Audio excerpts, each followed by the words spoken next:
इमरान खान के हक़ में मोहम्मद बिन सलमान और यूएई के सदर शेख ज़ैद अल नहयान सामने आ चुके हैं और उनकी जानिब से कहा गया है कि इमरान खान की रिहाई तक हम पाकिस्तान के अंदर इन्वेस्टमेंट नहीं कर सकते।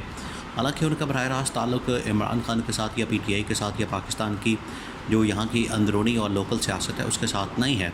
उनकी जानिब से ये जो बात की जा रही है ये इस मकसद के तहत बात की जा रही है कि इमरान खान के पाबंद सलासल रहने की वजह से पाकिस्तान में जो सियासी स्टेबिलिटी है वो नहीं आ सकती। जितनी देर तक पाकिस्तान में सियासी स्टेबिलिटी नहीं आ सकती हम पाकिस्तान के अंदर इन्वेस्टमेंट नहीं कर सकते।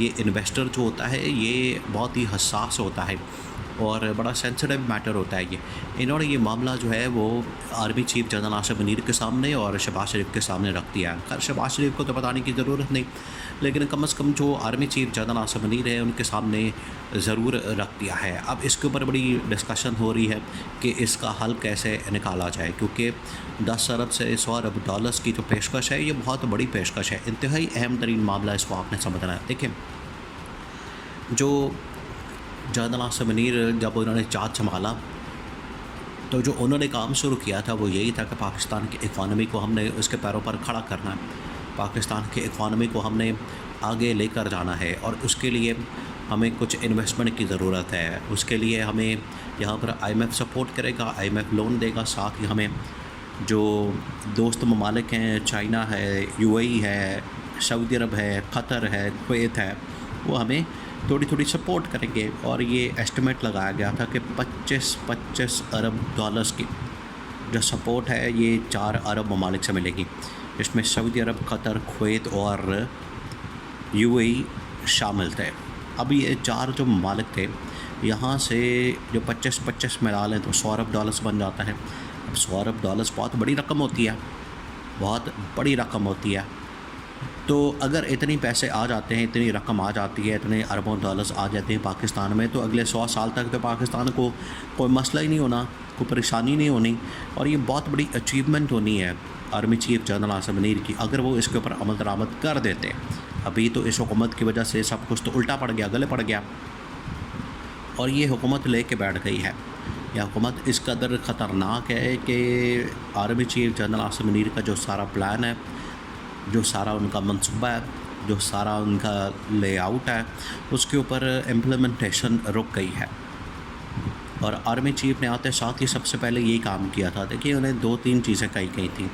उन्हें कहा गया था कि आप पाकिस्तान के हालात देखिए, वहाँ पर गवर्नेंस सिस्टम को बेहतर करें, वहाँ पर हालात को बेहतर करें, वहाँ पर मामलात को बेहतर करें, तो हम इन्वेस्टमेंट करने को तैयार हैं। आज देखिए 2-2.5 महीने हो चुके हैं। अब ये मई भी जाने वाला, आगे जून आने वाला, जून में बजट पेश करना है। तो बजट जब पेश करना है उसके लिए आपको कुछ ना कुछ आपके हाथ में होगा तो बजट आएगा। बजट कहाँ से आ जाएगा? तो 2-3 चीज़ें जो जनरल आसिफ मुनीर को कही गई थी, एक तो ये कि आप गवर्नेंस सिस्टम बेहतर करें। इन्होंने SIFC बना दी और फिर ख़ुद जाके गारंटियाँ दी मोहम्मद बिन सलमान और यूएई के शेख ज़ैद अल नहयान को कि हम पाकिस्तान में इन्वेस्टमेंट करने को, जो पाकिस्तान के अंदर इन्वेस्टमेंट करने को वेलकम करते हैं, खुद कहा। और हमने एक SIFC बना दी है, फैसिलिटेशन काउंसिल। अब उसके थ्रू ही सारी पाकिस्तान के अंदर इन्वेस्टमेंट होगी। अब वो ममालिक तैयार हो गए। उस वक्त तक इलेक्शन नहीं हुए थे, आपने बात ज़हन में रखनी, उस वक्त तक इलेक्शन नहीं हुए थे। इलेक्शन हो, अब सारे इलेक्शन का इंतज़ार कर रहे थे। उनको भी पता था, मोहम्मद बिन सलमान को भी, यूएई को भी, एक मरतबा इलेक्शन हो जाए, इलेक्टेड गवर्नमेंट आ जाएगी, उसके बाद स्टेबिलिटी आ जाएगी, चीज़ें नॉर्मल हो जाएंगी। लेकिन यहाँ पर शरीफ ख़ानदान और जरदारी ख़ानदान ने बीच में जो अपना लोचा ताला, उसकी वजह से मामला बिगड़ गए। 8 फरवरी 2024 को इंतखाबात तो हो गए, उसमें इमरान खान को जितवा दिया, इमरान खान को वोट पड़ गया, इमरान खान सिंगल हैंडेडली जीत गया। लेकिन ये शरीफ ख़ानदान, जरदारी ख़ानदान ने रौला डाल दिया कि हमने आना इक़्तिदार में, सीटें हमें दी जाएं, हमने सारा एडजस्ट किया है, हमने आर्मी चीफ़ की अपॉइंटमेंट की है, हमने एक्सटेंशन देनी है, चीफ़ जस्टिस को एक्सटेंशन देनी है। इन्होंने पता नहीं क्या क्या रौले डाल दिए। और रोना पिटना तो आपको पता है, अभी नवाज़ शरीफ का तो जारी व सारी रहता है। अभी 2-3 दिन पहले उसने रोना डाला हुआ था मॉडल टाउन के अंदर, कोई तकरीर कर रहा था। रोना इनकी आदत है, लुटमारा करना और रोना पिटना, बस 2 ही काम इनको आते हैं। लुटमारा करते हैं, खा पी जाते हैं। और ये असल में इसके लिए मिसाल दी जाती है कि वो तो विचों खाई जाओ तो वो तो रौला पाई जाओ, ये इनके ऊपर मिसाल ये इनके बारे में दी जाती है। तो army chief general Asim Munir को अब बता दिया गया है कि पाकिस्तान के अंदर तो जितनी देर तक स्टेबिलिटी नहीं आती, पाकिस्तान में जितनी देर तक इस्तेहकाम नहीं आता, और इस्तेहकाम किसके साथ जुड़ा हुआ है, यहाँ पर जितनी एम्बेसी हैं वो आखिरकार रिपोर्ट करती हैं।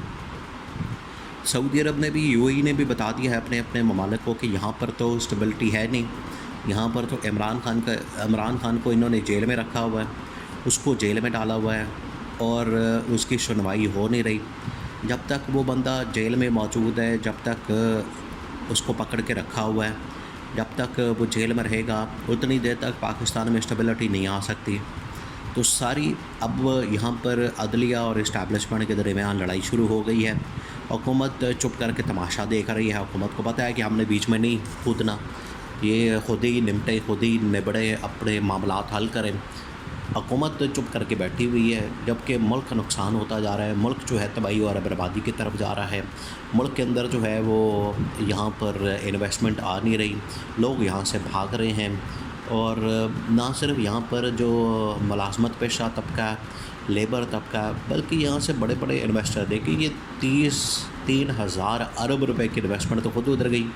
तो यूएई वालों ने कहा है कि तुम्हारे अपने लोग तो 3,000 अरब रुपया निकाल के तो इधर लेकर आ गए हैं, मुझसे आप 25 अरब डॉलर्स मांग रहे हैं, तो तुम लोगों की अक्ल नहीं काम करती। ये 3,000 अरब रुपए ही अगर आप अपने वापस ले जाएं तो ये 30 अरब डॉलर्स तो ये बन जाते हैं। उन्होंने कहा है कि आप खुद होश के नाखुन लें, वो अक्ल को हाथ मारें। आप अगर काम नहीं करना चाहते तो ये इन्वेस्टमेंट पकड़ें और ले जाएं अपने मुल्क में। काम करना चाहते हैं तो ये रास्ता है, हमसे आपने ज़रूर पैसे लेने हैं। देखिए इस तरह जब लीक्स आती हैं, मसाइल खुलते हैं, फिर वो लोग ताने देते हैं कि आपके अपने मुल्क के पैसे जो है 11-12 अरब डॉलर्स वो यूएई में पड़े हुए हैं, इनको ले जाएं वापस। चेक करें पैसा कहाँ से आ रहा है, किधर जा रहा है, कौन कर रहा है, किसका ख़र्चा है, कैसे आया है, टैक्स दिया नहीं दिया, वो यूएई वालों से पूछ रहे हैं। यूएई वालों ने कहा है कि हमारा कोई मामला नहीं, इससे कोई लेना देना नहीं। अब रौले पड़ गए, मसला बन गया। तो इसमें बराह रास्त जो ज़िम्मेदार है वो वफाकी हुकूमत निकली है।